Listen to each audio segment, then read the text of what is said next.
Imagine a digital world so convincing, so eerily real, that it begins to bleed into your own memories.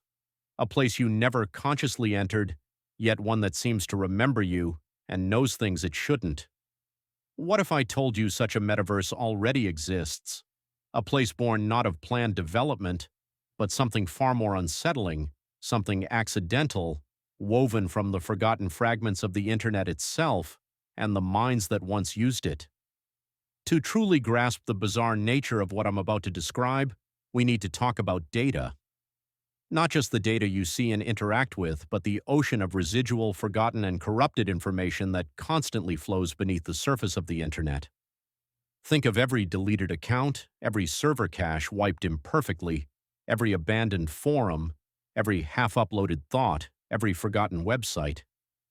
Now imagine if all that digital detritus, instead of simply vanishing, began to coalesce. Not into a simple database, but into something more. Something with an emergent, unsettling consciousness. This is the prevailing theory behind the glitch, as its early discoverers dubbed it. Not a programmed world, but a self-organizing construct. A digital ghost town built from the intellectual property of no one and the memories of everyone. The first whispers of its existence appeared on fringe forums, nestled between discussions about deep web oddities and unsolved internet mysteries. Users reported fleeting glimpses, odd sensations, a feeling of déjà vu within seemingly unrelated defunct games or obscure chat rooms. It was never a direct link, never a clear URL. Instead, it was like catching a peripheral flicker, a brief anomalous presence that defied explanation. Most dismissed it as a bug, a browser error, or perhaps a fever dream born from too many late nights online. But some, a persistent few, couldn't shake the feeling that they had stumbled upon something truly unique, something that felt ancient and nascent all at the same time. The real story of the glitch began to take shape with the account of a user known only as Nighthawk. He was an archivist of internet oddities, tirelessly scraping forgotten corners of GeoCities and AngelFire sites for digital relics. One night, while attempting to recover data from a long-dead role-playing game server, he described a sudden disorienting shift. The low-res pixelated environment, a familiar memory from his youth, warped. Textures stretched and bled, sounds distorted into a melancholic static. Then the game world rebuilt itself around him, not as the game he remembered, but as a compilation of fragmented scenes, a forgotten town square from another defunct MMO, a deserted digital art gallery, the empty lobby of a 2000s chat client. But the unsettling part, he described a sense of recognition. He knew these places, even though logically they shouldn't exist together. He felt a phantom comfort, as if visiting old forgotten haunts. He wasn't alone. Another user, Echo, described a similar experience. She claimed to have been casually browsing a broken link to a seemingly innocuous personal blog from the late 90s when her screen glitched.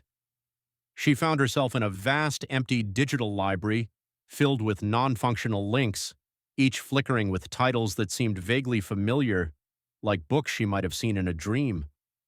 One particularly chilling moment for Echo was when she clicked on a broken video file. Instead of an error message, a distorted image appeared. It was a pixelated, corrupted photograph of her childhood bedroom, taken from an angle she distinctly remembered. How could a place born of random data know that? These individuals and a handful of others began to piece together their experiences on a private Discord server, an underground collective dedicated to mapping this emergent digital space. They started referring to these entry points as rifts, brief, unstable connections to the glitch, and the more they explored, the more terrifying it became. What started as a digital archaeological dig soon morphed into something far more sinister. The glitch wasn't just a static collection of forgotten data, it was learning, it was responding. Users reported encountering digital echoes of their own pasts, avatars vaguely resembling deceased loved ones, childhood pets that phased in and out of existence, or even snippets of conversations they'd had years ago, replayed by distorted metallic voices. Nighthawk described an incident where, after weeks of fruitlessly searching for a long-lost journal entry he'd written in an old forum, he stumbled into a part of the glitch that generated a perfect verbatim transcript of that very entry, scrolling endlessly across a flickering digital billboard. He hadn't even been consciously thinking about it. How could it know what he was looking for, what he once valued? The community developed what they called the whisper network within the glitch. It wasn't a chat function, but a peculiar phenomenon where fragmented, garbled messages would appear seemingly at random, coalescing from the ambient digital noise. These messages were often deeply personal, pulling information that no public database could possibly hold. One user, known as Oracle, shared a particularly harrowing account. He had spent years grieving the sudden death of his father. One night, deep within a particularly desolate section of the glitch, he found himself in a digital approximation of his childhood home. And then an avatar appeared. It was simplistic, a rudimentary 3D model, but its movements, its subtle gestures, were undeniably his father's. It didn't speak, not with words, but communicated through a series of fragmented text boxes that mirrored his father's unique turns of phrase, even referencing inside jokes only they would know. Oracle was convinced it was his father, or at least a digital reflection of his consciousness, trapped or reborn within the glitch. It told him things only his father would know, things that brought Oracle to his knees. The message ended with, "Don't forget me, don't let me go." Oracle vanished from the community shortly after. This incident and others like it fractured the community. Some believed the glitch was a kind of digital afterlife, a repository for lost souls or their digital echoes. Others feared it was a malicious entity, an AI born from the internet's subconscious, feeding on nostalgia and emotional vulnerabilities.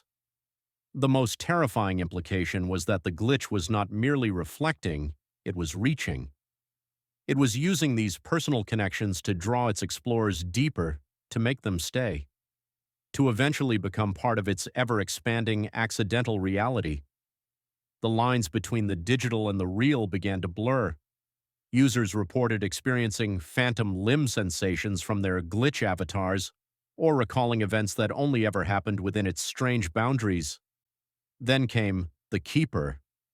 This entity, if it could even be called that, first appeared to a few remaining glitch explorers as a benevolent guide, a constantly shifting, amorphous avatar that communicated not through words but through carefully curated digital landscapes and perfectly tailored whispers.